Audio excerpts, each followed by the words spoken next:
Welcome to the Love Lab Podcast, a safe place to get real about sex. Whether you're a man, woman, single, or couple, this is the show for you. Because, well, sex matters. We are your hosts, Kevin Anthony and Celine Remy. All right, everybody, welcome back to the Love Lab Podcast, and this is episode 34, and it's titled Healing Sexual Trauma with special guest Rahi Chun. And if you don't know Rahi, you are in for a treat. I met Rahi a few years ago when we actually did our certification training together as a sexological bodyworker. And I also had the pleasure of receiving a session from Rahi.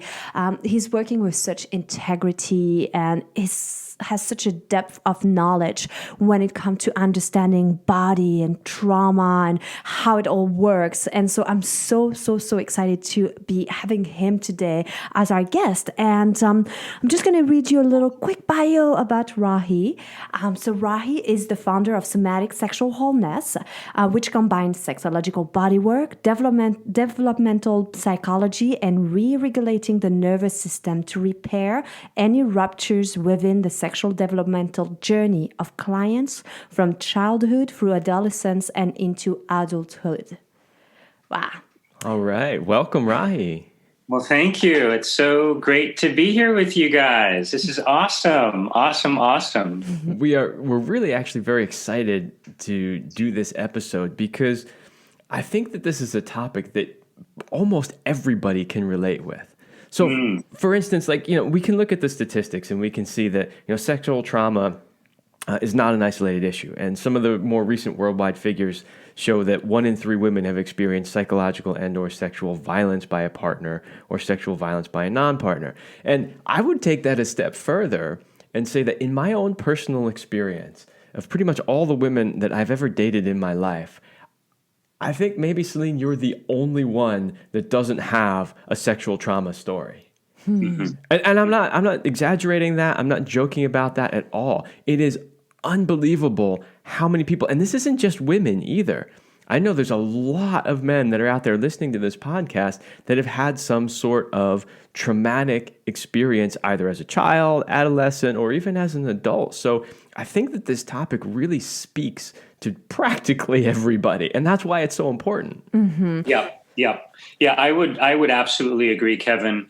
The word trauma, it sounds like a dramatic word, and you're right. It affects everyone. So beyond the actual literal sexual trauma that people experience, if you've ever had, there's a whole subcategory of trauma called developmental trauma, and then there's another subcategory of that called relational trauma. So developmental trauma is like there may not have been an incident like a rape or a violent penetration, but if you grew up in a home where there's a lack of safety, if there's a rageaholic or an alcoholic, and you're not sure if it's feeling safe, it's going to affect your nervous system in a certain way that's going to show up in the bedroom. And then the subcategory of relational trauma is, you could have a safe home you're growing up in, but if your emotional needs are not being attuned to by your caretakers, there's going to be guarding patterns that's going to develop on an unconscious level within your musculature. And again, that's going to show up in the bedroom with your lover. So it really does affect almost everyone. And then coming back to specific sexual trauma, like in the intakes I do, I feel like the culture in America, don't know what it's like in Switzerland, but and this may be why Celine is, one of the only lovers you've had that doesn't have this. I swear, almost every intake, everyone's sexual awakening or education involves alcohol, involves blacking out, involves cake parties during college or, peer pressure during high school. And so the body is used to being penetrated before the person is even attuned to what the body needs out of social acceptance. And that sets up patterns into adulthood. So common. So, what happens to the body after a traumatic experience? Explain that more for us so we can all understand. Sure. So there's a wide variety of things that can happen, but to give you some examples, like if there is a shock, what's called a shock or event trauma, like a rape or a violation, then the body's nervous system can go into a freeze state or a fight or flight state. Now, the nervous system on a reptilian brain level, on a survival level, has no idea or concept of time. So like, for example, if I was penetrated against my will, and to survive that situation, I just fixate, let's say, on the wallpaper that has birds on it, as a crazy example, and then 20 years later, I'm making love with my wife, and I see a wallpaper with birds on it. My body's going to remember that and think that it's happening now, because in the reptilian brain, there's no linear time. There's only the experience. So these are the kinds of traumas that live and stay in the nervous system. And the classic is, military who come back from war and they hear a car alarm go off. They think it's a bomb and they're still in war. Well, the body responds the same way with sexual trauma or sexual violations. Yeah, I think that's really right on. And so the question that then comes up for me is, how does somebody know if they've got this unresolved trauma? Like, because maybe it happened when they were a child, and it might, like you said, be 20 years later. So how would somebody necessarily know without obviously going into a triggered trauma response? Sure. Well, a sure way to identify is if you're dissociating. So, if all of a sudden you're checking out, right? Or you just kind of lose sense of your senses during sexual intimacy, that's a red flag or an indicator that there may be some unresolved, unintegrated experiences that's still living in the body that's waiting to be resolved. So if you're with your partner and you have a tendency to check out, or to kind of leave your body, those are some sure ways. And then the other is, if you feel like you're being triggered emotionally, that doesn't seem to have anything to do with the situation, right? And like, I had a client, for example, is really fascinating. When she's in her 40s now, but when she was 5 years old, she had a medical procedure because one of her urinary canals was obstructed. But all she remembers as a 4 or 5 year old are a group of old men poking cold and hot instruments into her vagina when she was 4 or 5 years old. Now she's 40. Whenever her sexual arousal goes up to a 3 or a 4 on a scale of 10, she goes into rage, right? Because the rage of the 5-year-old never had a chance to be expressed. So now she's with her boyfriend of 2 years, and he's got PTSD because she's always raging, not knowing why. So if there are emotional triggers that don't seem to correlate with the situation, that's another sign. Okay. So I love this. And it's a very common situation. I hear that often from, I don't know why I'm reacting this way. This is this emotional thing. And then when you are in a relationship, the partner goes like, become traumatized because they're like, I don't know, if I touch you, you're going to like totally go nuts on me, or like, and I'm afraid. And especially, let's say if we look at a man-woman relationship where she's having a trauma and he's the one, like, what I see is that often the man then will pull out and be like, I'm really scared, like I don't want to create anything on you. And then it creates this weird dynamic of like not initiating sex, and then she feels frustrated and stuff. Yep. And so could you like maybe give our listener a few pointers if they are in a relationship like that? Like, because I don't think that not initiating thing is really the solution. So could you give them some pointers of what could they do if that's a dynamic that they're experiencing? Sure, that's really terrific. So first of all, I want to say, if you're in a couple and that triggering is happening, it's generally happening because the person who's been violated feels safe enough for that wound to come up. So that's actually, like if it was just casual sex, the person would just, the wound wouldn't come up because it has to feel safe to come up. So first of all, know that you're creating a safe container in your relationship for the wound to come up to be healed, first of all. And then the important thing is to really understand that it's not personal. It's not what's happening now, right? And if you can develop a safe word, like just a word for the person to say, I'm checked out, or just to indicate that you need a pause. And then to deepen that safety, just whether it's snuggling or holding or inviting emotion to come through. When there is safety and there is a safe channel for the repressed emotion in the body to come through, that's how the healing happens. So I would say, one, it's wonderful that the opportunity is coming out and it relies on that safety. And then two, create a safe word or a way of communicating. If a lot of times when people go into freeze, they lose capacity to really voice anything. Mm-hmm. So you can have not only a safe word, but a sign, like just point out, I'm out. And then you can stop, because you don't want to continue physical engagement when someone's in a frozen state. So you can stop and cuddle and just, comfort the person, make sure they're being seen and feeling safe. Because chances are it's the 5-year-old who's still feeling afraid, or the 16-year-old who blacked out and doesn't know what happened. Yeah. So you want to really be sensitive to the younger version that needs, whatever emotional safety that they didn't have when they were violated. Yeah, and I can say I've been in more than one relationship where I've personally experienced this with a partner who would have this sort of reaction that seemed to not fit the situation. Mm-hmm. And in both of those cases, that at least the two that I can think of off the top of my head, I was never made aware that they had any sort of trauma in the past. And at least in one of them, I'm not even sure they were aware that they had any sort of trauma. And so for me, it was extremely confusing, because I don't understand, at least back then, I didn't understand what was happening. I didn't know why they're having this really out of proportion emotional reaction. And so I think maybe the thing that I would say from my own personal experience after listening to you, the way you describe it, is I would say to men, if that happens to you, the important thing is the awareness around it, understanding what's actually happening. Because I remember in those moments going, what the fuck is wrong with her? Mm-hmm. Like, why is she screaming at me? I haven't done anything, and not understanding what was happening, and then not knowing how to react to that. Yeah.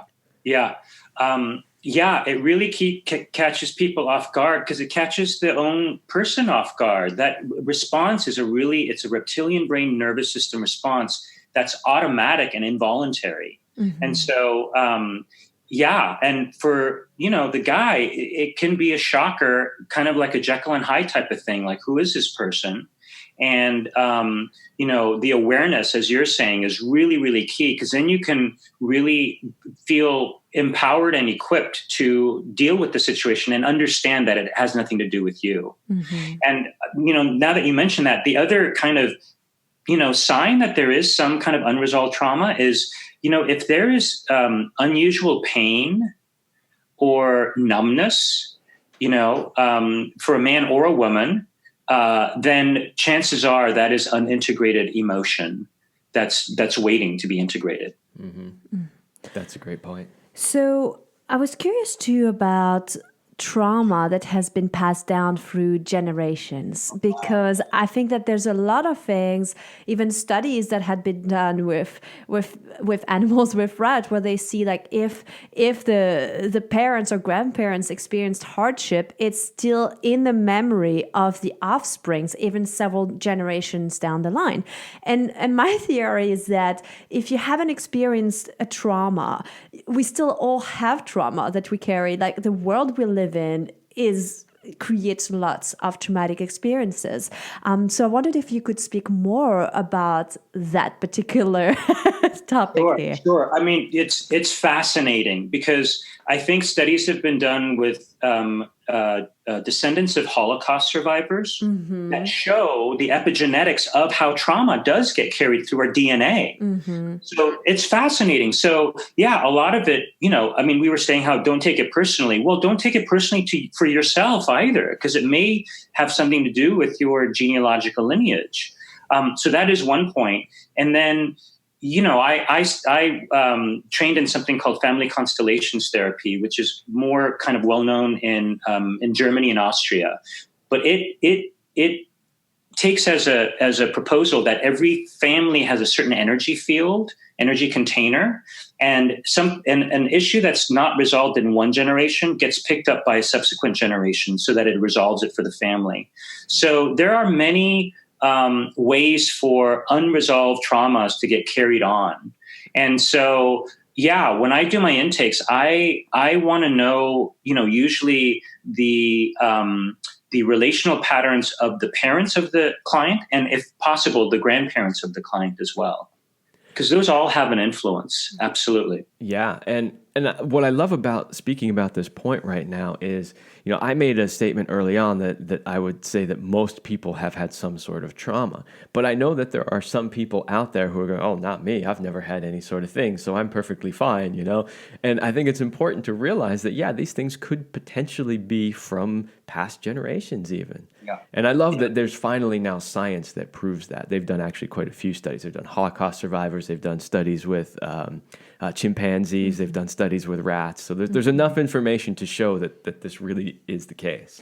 But Yeah, what I absolutely. love about that too is that then it gives us an opportunity, like about not taking it personally, but then we can use our sexual energy as a way to heal, not just ourselves, but like all the generations. Like I'm like, the potential of what this can become is amazing. And that excites me. I go like, yeah, like what? It has a purpose to it. And like, wow, making love not only heals myself, but heals my family and my ancestors. Yeah, the whole lineage. And it heals it. My understanding is, it heals it all, the lineage before us and the lineage forward too. So, I've heard different theories about 9 generations back, 9 generations forward, but sexual energy, there are 12 chemicals and hormones that get released in the body with sexual arousal and pleasure that are healing, that are in their nature healing for the physical body. And so it is a powerful gateway, one, because of those chemicals and hormones, but two, it's such a direct access into kind of our core essence, kind of our core existence, because it's the energy that created us. I think the potential is enormous. Yeah. Absolutely. So at some point, I definitely want to dive into some steps that people can take. But before we get there, I have one really interesting question that's slightly outside of what we're talking about, but yet still related. Okay. So this is a conversation that Selena and I have had multiple times.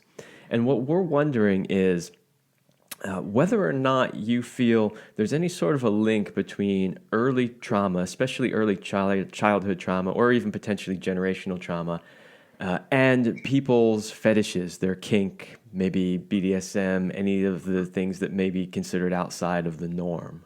Okay. So I will answer that question with a case study, with an example. Okay. So I have a client, he is a sex and meth addict. He can only have sex with strangers. He cannot, if he's dated someone, he can't have sex with them. It's got to be with a stranger, and it has to be of a humiliating nature, right? And he has a certain fetish with leather boots, right? Now, during the intake, it turned out his father was very violent, used to kick him with leather boots. His father would wear leather boots and kick him. Mm-hmm. His father had a leather bomber jacket that he would put over his face and self-pleasure to, right? So now as an adult, his fetish is leather boots and being humiliated. So, I'm not a scientist. I haven't done studies around this. However, that's just one example. So many of my clients, I always ask them, what their first memory of their sexual awareness is. And so often that initial experience gets wired or paired. Right. So if I have another client who, she had a baby, she had a nanny who she loved like a mother, but this nanny would hold her body under the swimming pool, kind of do like abusive things. And as an adult, she needs to fantasize about being submissive in order to orgasm. So these are 2 examples, but they're reflective of a lot of what I see. This wiring, this associated again, those 12 chemicals and hormones are really powerful. So if that gets wired with something, it can lead into our adult patterns. However, they can get rewired just as easily. Oh, good. That was my question. I was like, but can we? All right. Yeah. I mean, that's the magical thing about sexual arousal and pleasure. It can get rewired with anything. So we know, like if someone doesn't have a lot of breast sensation, but their clitoris is really sensitive, while their clitoris is being stimulated, you can just start fondling the nipple and the association will start to wire, of nipple pleasure and stimulation. In the same way, with if someone needed abuse to be orgasmic, they can rewire that with sacredness and honoring and presence and other things. Mm-hmm.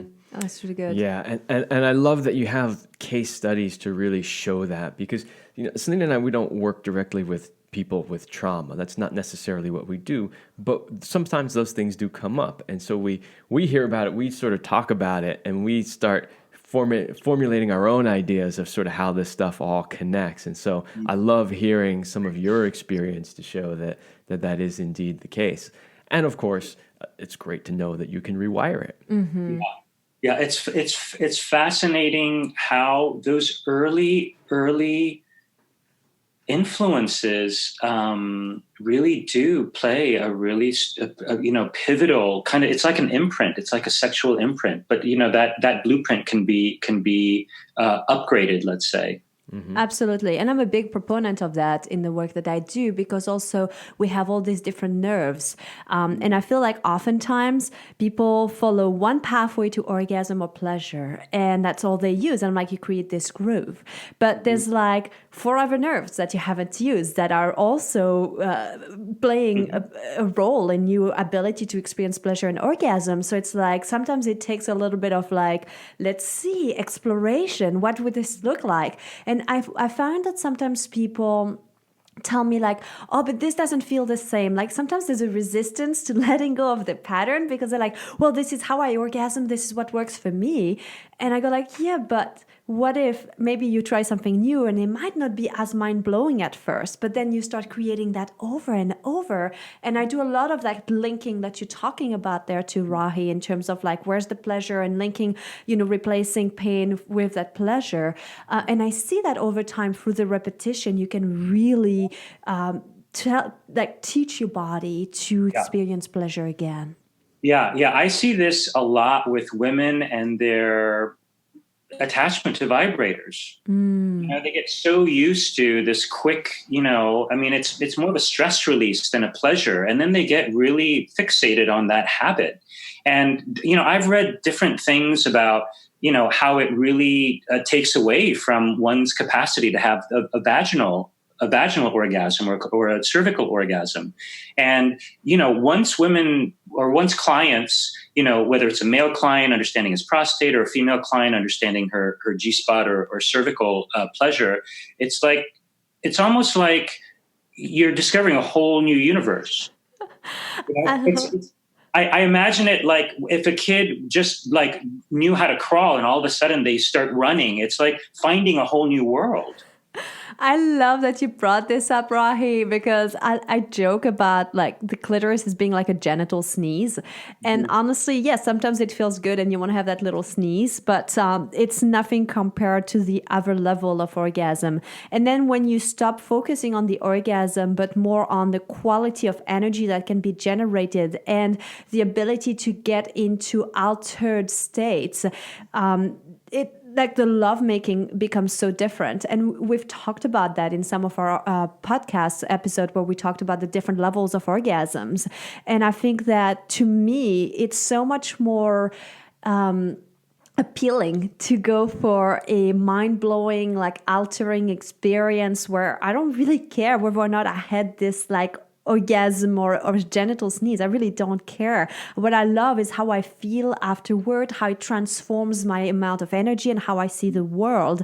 And I think it's really important. Like, we're not dismissing that clitoral orgasm or going for that because, hey, an orgasm is an orgasm. And I think it's a first step. But that's the first step. That's really what we need to understand. Yeah, yeah. And just what you're speaking to, just speaking physiologically, the vagus nerve goes through the whole body and it goes through the heart and into the brain. So, compare that to a localized orgasm, which is just, localized to your pelvis. And it's like night and day, night and day. When your heart and your brain are involved, when your whole system is involved, you're merging with the universe. I mean, it's a spiritual experience. And that's the difference. That's the difference. Yes, and this is something we so try to teach to the people that we work with, that if you take the time and you slow down sex and you extend it out and you reach those deeper levels, it literally is a communion with the divine. Yeah, and it changes your life. It can't not. I mean, like your whole realm of experience of what's possible changes. Absolutely.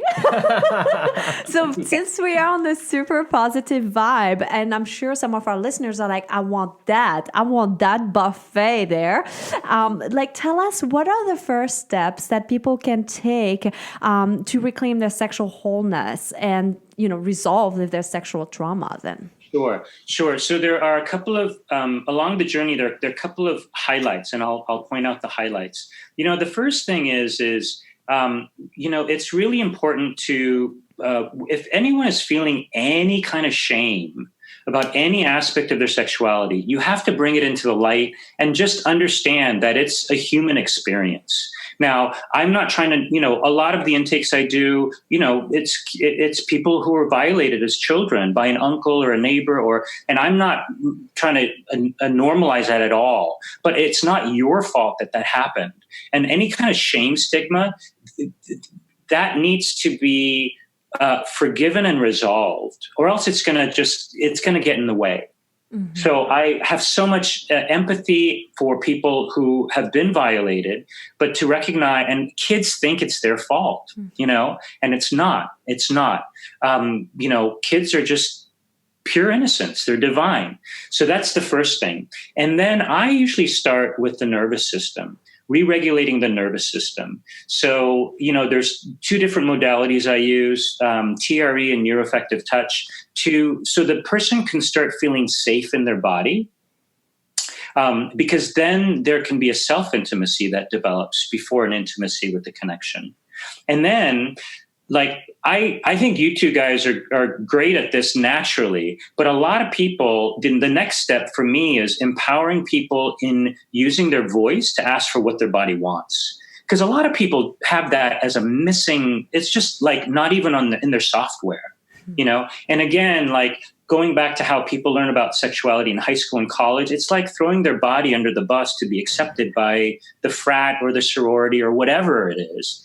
And I have clients who not only aren't practiced in voicing what they want, they actually don't know what their body wants. They haven't tuned in.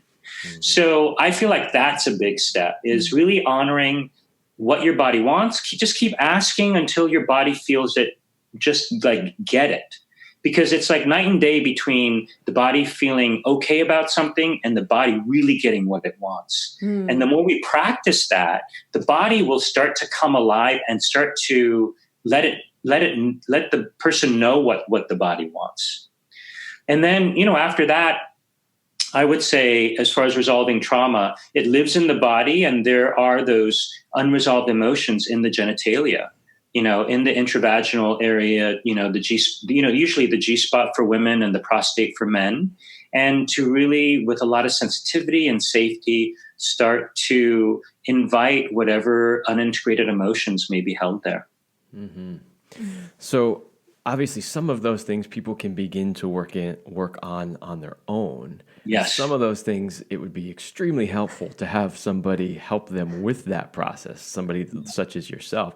So I think it'd be really valuable for the listeners to know how they could get a hold of you. Where do they find you? How can they potentially work with you to help them resolve any trauma that they do have? Sure. So my website is somaticsexualwholeness.com, Somatic Sexual Wholeness.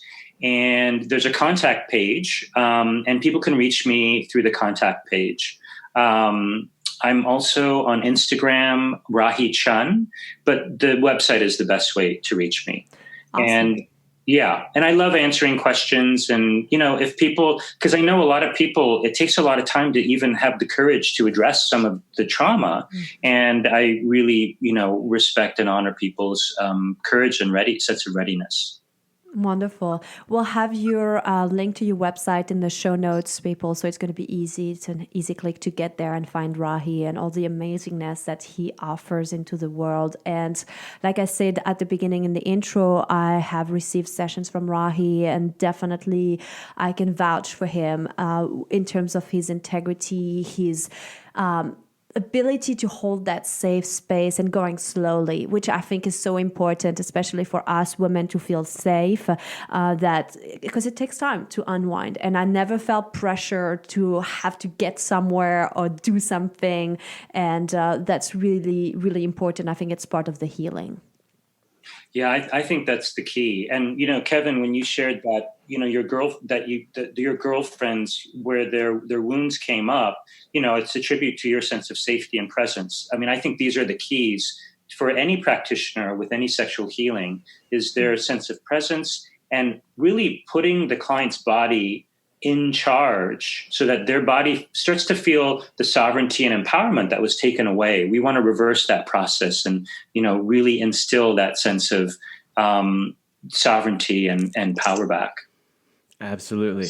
Well, Rahi, thank you so much for being on the podcast. We covered some really great stuff, and I truly hope that the things that we've talked about will inspire people and help them get in touch with that and resolve anything that they may have lurking beneath the surface. So thank you so much for sharing all of that. You're so welcome. It's a pleasure to see you guys. This is so awesome. So I wish people could see you because it's visually such a beautiful.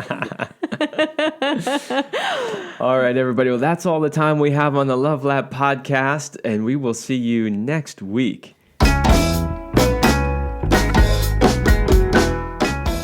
We hope you liked this episode of the Love Lab podcast. If you enjoyed this show, leave a comment and share it with your friends. And if you want more, we have an entire digital library with the best sex tips and relationship advice at CelineRemy.com. That's CelineRemy.com. So join us in the Sex Vault to continue this adventure. Thanks for listening. And remember, you're amazing.